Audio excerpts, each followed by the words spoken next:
the people who dream and those people who dream big have a different kind of life than the people who don't dream. And most people are just satisfied with Ed. There's always a next level. Your definition of greatness and what you want to achieve could be totally different than somebody else's. You know, we always say, no one wants to be first, okay, because they're afraid of the consequences that come with doing something first. If you're not getting the results you want from your dream, then examine your motivation. Give yourself something to work towards constantly. Take charge of your emotions. Don't let someone else choose them for you. If you're not going to do everything that is necessary to get where you want to be in your life, why even bother? Sounds harsh, doesn't it? Makes you wonder, why am I saying exactly what I just said? Because the time is now for you to recognize that there is no time to be feeling pity about your discussions and what it is that you having inside yourself. You have got to have a different type of conversation within yourself and stop doing the word can't and stop doing the word try. Dreams will remind you that even if the situation isn't temporary, dreams still give you a purpose to live a bigger life despite what you're dealing with. Because they will help you move through the chapter of the life that you're in more powerfully, more grounded, and more fulfilled. Now, believing in yourself is simply an attitude. Believing in yourself is a choice. You have to choose to believe that you can do anything you set your mind to. Anything at all. Because, in fact, you can. Those who succeed don't believe in limits. They study until they understand. They don't give up when they experience doubt. They don't give up when it's hard. They do not give up, full stop. They keep working hard, even if they've been rejected. They keep at it. They keep searching for new opportunities. That's exactly how you have to be. Life is hard, and you'll never get far if you limit yourself in anything you do. Stop wasting your time making excuses and blaming other people. You need to set goals and pursue them, but you gotta set goals and create pressure and get some support until you get there. And the worst thing you can do is let yourself off the hook. And that's what excuses do. You let yourself off the hook. When you set a goal, when you have a dream, when you have a vision, don't you ever let yourself off the hook. And start now. Start believing, start dreaming, and create the life and the person that you really want to see. Most people go through life never discovering what their talents are. Most people never develop their talents. They have skills and abilities, but if you don't nurture them, if you don't develop them, they will never serve you. Your gifts can take you many places if you develop your gifts. Most of us don't like to do those things that come easy to us. I've always loved to talk to people. I decided, taking this advice, to develop my skills as a speaker. And my gift has developed and it's taken me many places. You have something that you brought to the universe. And that if you decide that my life deserves my developing this, what I do well, and becoming the best at it, and mastering myself, and seeing what I have within me, if you decide to drop your buckets where you are and develop your gifts, I grant you, you'll never ever be without. I grant you that your gifts will take you places that will literally amaze you. I grant you that if you begin to work to develop your gifts, you'll develop a strong sense of happiness. You'll get a larger vision of yourself, because part of beginning to get a larger vision of yourself, all of us need some area of our lives where we can have a feeling of competence. That people know when they think about this area, that's something you do. That you eat and sleep that. And that you do that. You do that. And people know it. And you know it, and you know that you know this. If you don't know anything else, you know this. Can you tell I know what I'm doing? Oh, hell no. You know this.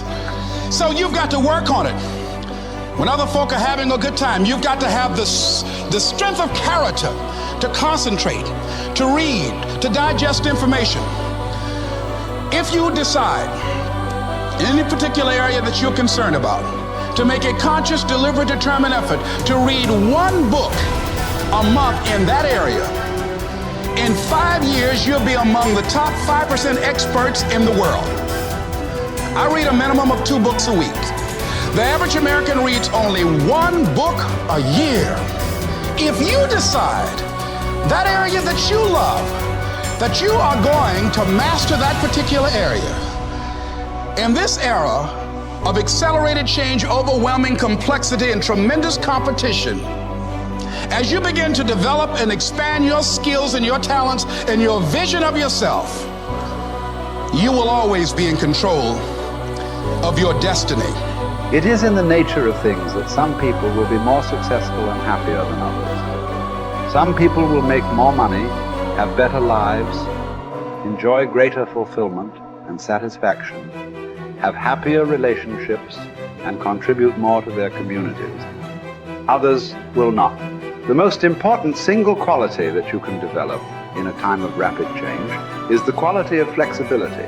The opposite of flexible thinking is fixed or mechanical thinking.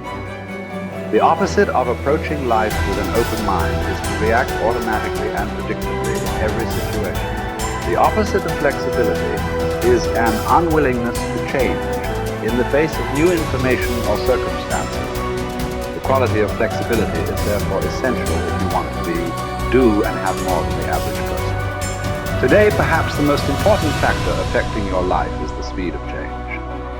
We are living in an age where change is taking place at a faster rate than ever before in human history. And if anything, the rate of change is increasing, year by year. Change today is not only faster, but it is also discontinuous, not following a straight line, but starting, stopping, and going off in unpredictable direction. Change is coming at us from all sides in so many different ways that it is often impossible to anticipate what might happen next. By its very nature, change is unpredictable, often forcing us to scrap our very best plans and ideas overnight as the result of a completely new and unexpected development coming from a new and unexpected direction. As a result, we have to remain flexible in our thinking and in our possible courses of action. You must learn to say to remain flexible is, I made a mistake.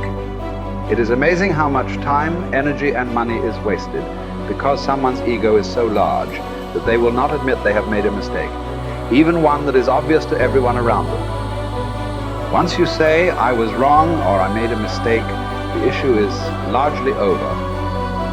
From then on, everybody can get on with resolving the problem or achieving the goal. But as long as a key person is unwilling to admit that he or she has taken the wrong course, everything comes to a stop. We have seen this repeatedly in national politics, where the failure of a single person to admit a mistake or blunder has led to tremendous waste of time and energy for everyone involved, and often for the entire nation. Here is the most important rule of flexibility. Be clear about your goal, but be flexible about the process of achieving it. Always be open to the influence of your superconscious mind. Remain sensitive to the possibility of serendipitous and synchronous events. Be open to ideas, inspirations, and inputs from other people. In the New Testament, Jesus said, "You must become like a little child if you would enter into the kingdom of heaven." One interpretation of these words is that you must remain open-minded, flexible, calm, confident, and curious if you want to be able to recognize new opportunities and possibilities as they open up around you on your journey toward your goal. Resolve to remain flexible and open no matter what happens. Remember, there is almost always a better way to accomplish any task or to achieve any goal. Your aim should be to be alert and aware to what it might be, to find it and then to take action in that new direction as quickly as possible. This will ensure that you inevitably reach your goal, sometimes in the most unexpected and surprising ways. You see, you can have anything you want in life if you want it badly enough and are willing to pay the price. Now, the rules regarding the price of success are simple. There's just 2 of them. Number 1 is you always have to pay full price for success. And number 2 is you always have to pay in advance. Now here are some key points on goals, and please remember these. The first key point is that your ability to set goals and to make plans for their accomplishment is the master skill of success.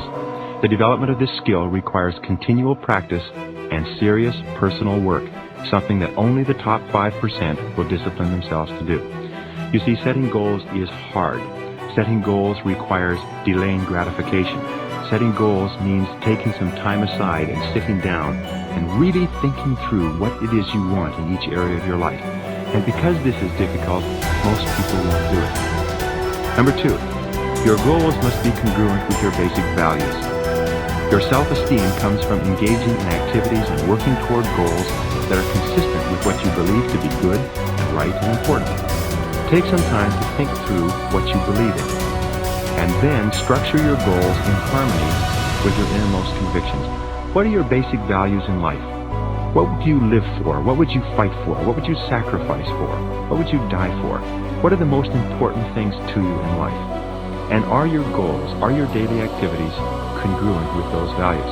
Now, one of the things we know about high-achieving men and women is that they're very clear about what it is they believe in. And one of the things that we know about underachievers and failures is that they're very vague about what it is they believe in. Because when you know what your values are, then it's quite easy for you to make the critical decisions in your life. But if you don't know what your values are, or if you've never taken the time to think them through, then you will toss with the wind and you'll go whichever way the wind blows on almost any area of decision. Fourth point in goal setting, you must have a major, definite purpose. One goal that is more important than any other. You can have many different goals, but you must have one goal which is number one. And many people ask me this question. They say, Brian, well, can I have two major definite purposes? And the answer to that is no. There's a line in the Bible that says, a double-minded man is unstable in all his ways. And what it means is if you try to do two things at once, or you have two goals with equal priority, you will end up doing neither, and doing neither of them very well. The way you choose your major definite purpose is once you've listed all your goals, you ask yourself, which is the one goal, the accomplishment of which would move me more rapidly toward the accomplishment of all my other goals than anyone on this list?